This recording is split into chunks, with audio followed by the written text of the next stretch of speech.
Only the Jews have the authority to baptize. There's nowhere written in the Bible anywhere that a Gentile was given authority to baptize anyone's for any purpose unless he was overseen by a Jew, a Messianic Jew.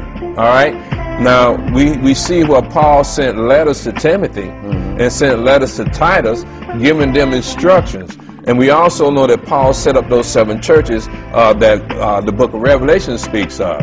So Paul had jurisdiction over all those churches, and he sent letters to them telling them how they ought to carry themselves. But it's nowhere written that a Gentile, anybody other than a Jew, is supposed to teach the Word of God, nor are they supposed to start up a church. So if a Gentile, if a Christian baptized you, you're going to have to go get rebaptized by a Jew.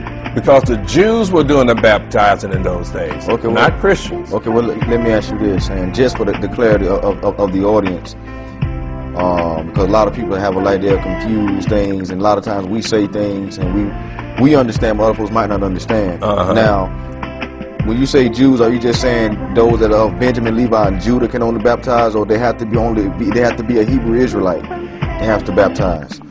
They have to be under they have to be baptized by someone that's under the blood of YOSHUA. Okay. All right. So you're not not gonna know which tribe is gonna be baptized under, because we don't know what tribe. All we know is that according to the prophecies, that the children of Israel, which is the house of Judah, is supposed to be in America for 400 years. That's according to prophecy. These things have to come to pass. Right. And after those 400 years, we're supposed to come out of here with great substance. White man, he kept the slaves enslaved, our people in slavery for 250 years. They would refuse to be taught, refuse to be educated. The Gentiles refused to educate them, but yet and still some of our people broke the law because it was against the law to educate a slave. But as time went on, our people saw how the Christians were being blessed and they weren't being blessed, so they grabbed hold to the Christian gods.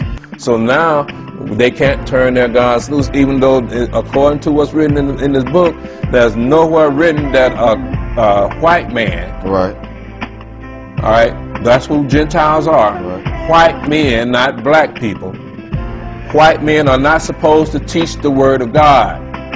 It's against God's law.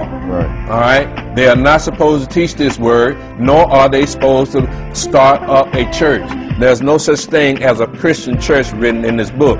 There's nowhere written in this book that one of his apostles called himself a Christian. Paul said he was a Jew of Tarsus.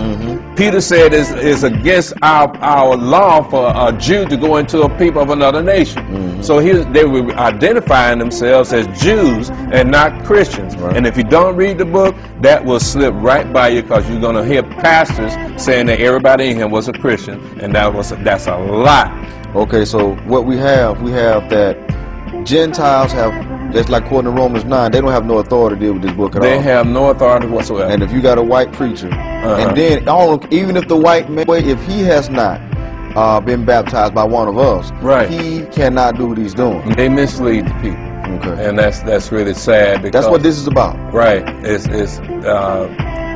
like the Mashiach said, let the blind lead the blind, for they all should fall into a ditch.